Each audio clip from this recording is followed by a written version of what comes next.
Institute for Faith and Freedom at Grove City College presents Liberty Mail with the Student Fellows of Faith and Freedom. Welcome back to Liberty Mail. I'm Katie Kenline. And I'm Grace Riley. And we are back on campus at Grove City College with the Institute for Faith and Freedom. Happy 2024 to all of our listeners. It is an election year, and in the month since we have been off of school, we're back on campus now. And in this last month, a lot of things have happened. So Grace and I are going to take the opportunity today to go through some big headlines, big happenings, just 1 month into 2024. We're going to go through some things we expected, maybe some things that surprised us. There might be some funny things in here, but a lot of things have happened while we were, both of us, respectively, across the country from here in Pennsylvania. But so we're going to start with a story that you just got to talk about with the American Spectator. Would you talk about something that I think that we both expected, but a new headline out in 2024? Yeah, no, when Katie says that we both expected this is not an excited expected, no. It's a sad one. So basically, Pew Research Center released a new report, this was about a week ago, that showed that the increase in religious nones, now nuns in quote as in N-O-N-E-S, not Catholic nuns, nuns as in having no religion.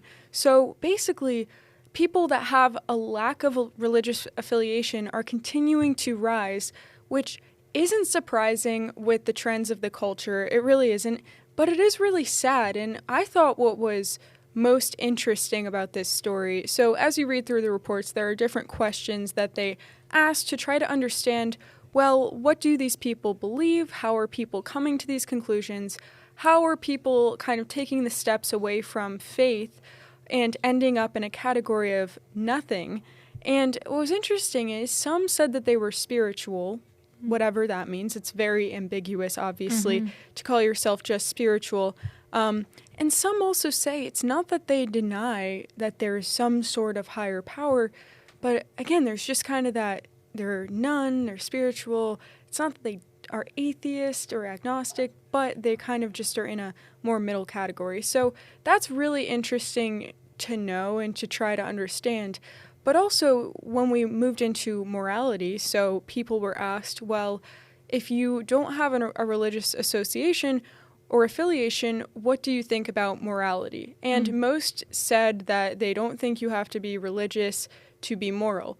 Now, I don't disagree with that. I think that people who aren't necessarily religious can act in a way that would be considered moral and can act in moral ways. But that's inconsistent, and you run into some problems there because I bet that those people couldn't define morality. So these people couldn't define morality. They can't tell you why something's moral, why something is good, why it's evil, because what those things go back to are religious foundations. Yeah, and it's very interesting that we are at a point just turn over into 2024, and the fact that that category can exist to say you classify your religion as none. And then, honestly, when we start to ask about then foundations for morality, is the answer also you have none. There is no foundation for your morality either. Yeah, and that's the question. I think what it seems like looking at everything, like what it appears to be, and obviously I don't know, I have a religious affiliation, I'm a Christian, and I don't know, I'm not asking these people directly, but it seems like morality is there's not a consensus on it. That's definitely true. There's no consensus on what constitutes being moral anymore. And that's clear in a lot of different ways in the news cycle. For example, you can point to the abortion issue. There's a huge disagreement on morality and on the foundations of life. So that's a huge disagreement. Even on all of the sexuality stuff going on, there's a lot of really big disagreements amongst people where there's definitely not a consensus about what is wrong, what is right. And I would assume that a lot of these people would maybe classify it as what feels right or what kind of have it be more driven by feelings and, oh, well, you just know things are good or not. But again, that still is forgetting something, and there's still obviously a lot of pretty fundamental disagreements at this point. Yeah, and I think that when we see all of these headlines and we see these trends in our culture, that's why, unfortunately, this study coming out was something that we expected, or it doesn't surprise us that this is the direction that we're continuing to see polling and new information show us. Something that, and I want to see what you think about this, Grace, something else that happened during break is we left here, with 4 or 5 contenders still for the Republican Party in the presidential race. And we've come back to school with only Donald Trump and Nikki Haley left. To me, I will say it surprised me that Vivek Ramaswamy and Governor DeSantis dropped out so early. It surprises me that Governor DeSantis dropped out. He dropped out on Sunday, 2 days before New Hampshire. I'm sure he was scared of getting of losing in New Hampshire.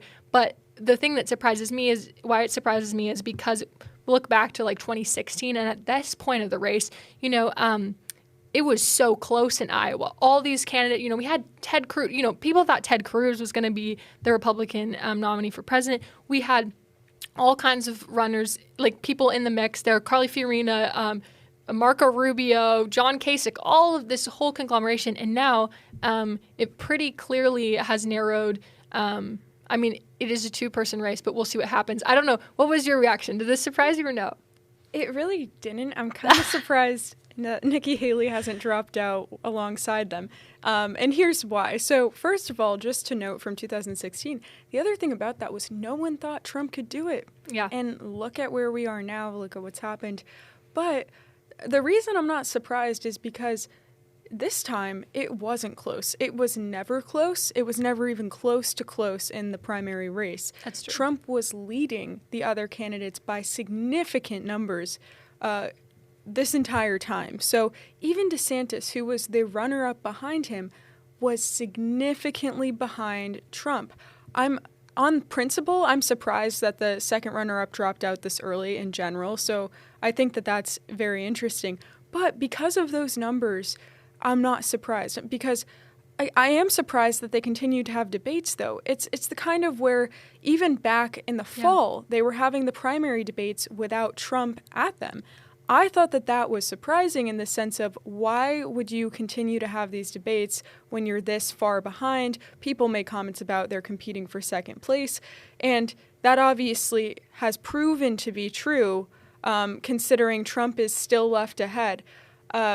But it is really interesting, and that's too, not to mention, I think that having debates would have been great if everyone was there, but also I understand why Trump's campaign decided not to do that, because he's doing fine. He was doing fine, and he's not by any means hiding from people. He was having his own rallies and, presenting his ideas and his goals the whole time. So he's run a very good campaign. His campaign always has done that from the beginning.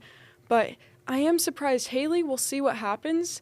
In her home state of South Carolina. Yeah, which that would be will be interesting.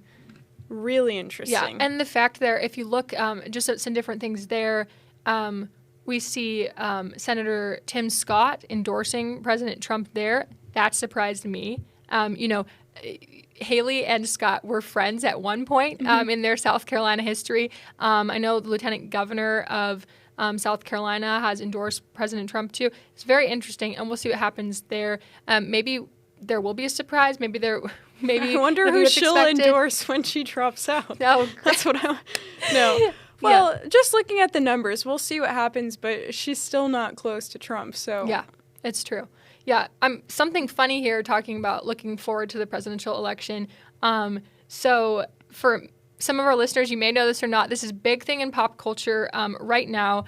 As we know, Taylor Swift is one of the most iconic, famous figures of the past at least 10, 15 years. And her fame continues to be growing. So kind of our pop culture history here in the past year, she has started dating a tight end for the Kansas City Chiefs, Travis Kelce, who interestingly, and a lot of people point out online, he was a spokesman for Pfizer during the COVID pandemic, which it doesn't surprise us with how how political Taylor Swift has sometimes, she'll say she's not political, but sometimes she's very political. She's very political. We have some opinions about this, but what definitely surprised me, I'm not going to talk about, she can date whoever she wants, but her boyfriend's now in the Super Bowl. The Kansas City Chiefs will be in the Super Bowl on the 11th, and there's a lot of really interesting things going on here and how it ties into politics. So there's an article out today on the American Spectator that says, "Will the Taylor Swift vote save Biden? 1/5 of people polled say that they will choose whoever the pop star endorses." So we know that Taylor Swift is definitely not going to endorse Donald Trump, but very surprising that she continues to gain more traction in the media, almost setting up this big with being involved in the Super Bowl and now who she'll pick for president. It's very interesting. She seems to have a grip on her culture right now. Yeah, she definitely does. And what bothers me about that, I liked Taylor Swift growing up. I liked her old music.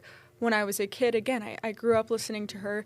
Now, I don't like her newer music as much, but that's kind of irrelevant. The point is, I don't understand why people allow her to have this much power. Yeah. Meaning, a pop culture figure should never be the person who tells you who to vote for or decides that for you just on the grounds of, oh, well, I love Taylor Swift, so I'm going to vote for whoever she says. That's absolutely ridiculous, and I would hope that people would do more research than that and would actually, stand behind the candidates that they're going to vote for and understand why they would support a certain candidate. But I don't really have that much faith that will happen.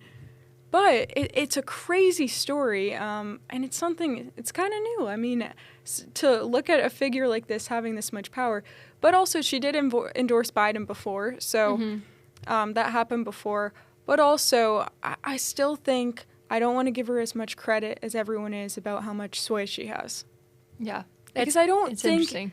It's interesting, and I think she does have some sway with people, certainly, but I don't think she can control what happens on her own. Yeah. We'll see. So, I don't know. I might. Yeah. We'll see what happens. But the other very interesting thing that happened at the start of this year, close by us in Ohio, is that Ohio state legislature brought up a bill, House Bill 68. It was a bill that would to the conservatives in the state, it was protecting children, minors from having having sex change operations. They also had a Protect Women's Sports bill, basically protecting minors from irreversible damage before they turn 18 and can make the decision for themselves.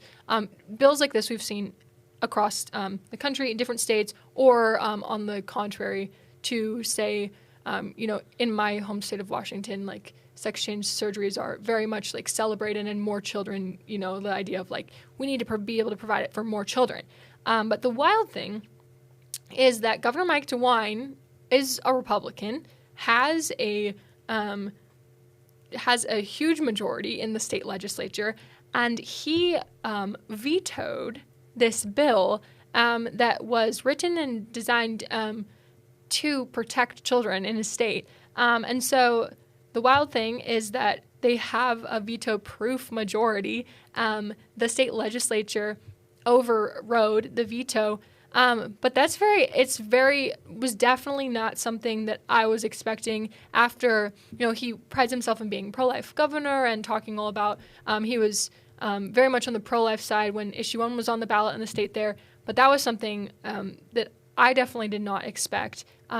But we can expect this year to see all kinds of bills, whether it's Protect Women's Sports or we need Protect Women's Sports or Protect Children, that are popping up all across the country, or on the contrary, basically that will deny parental rights or deny, for many of these things, I believe, extremely dangerous to have children under 18 in blue states. Even they should recognize that thinking that they're championing some cause by saying we're going to make it completely legal, state's going to pay for it for you to have these surgeries before you're 18. That's something we can expect to see, I think, sadly, and is incredibly dangerous because, there's a whole detransitioning movement now that is trying to expose how dangerous and how many lies are happening around this.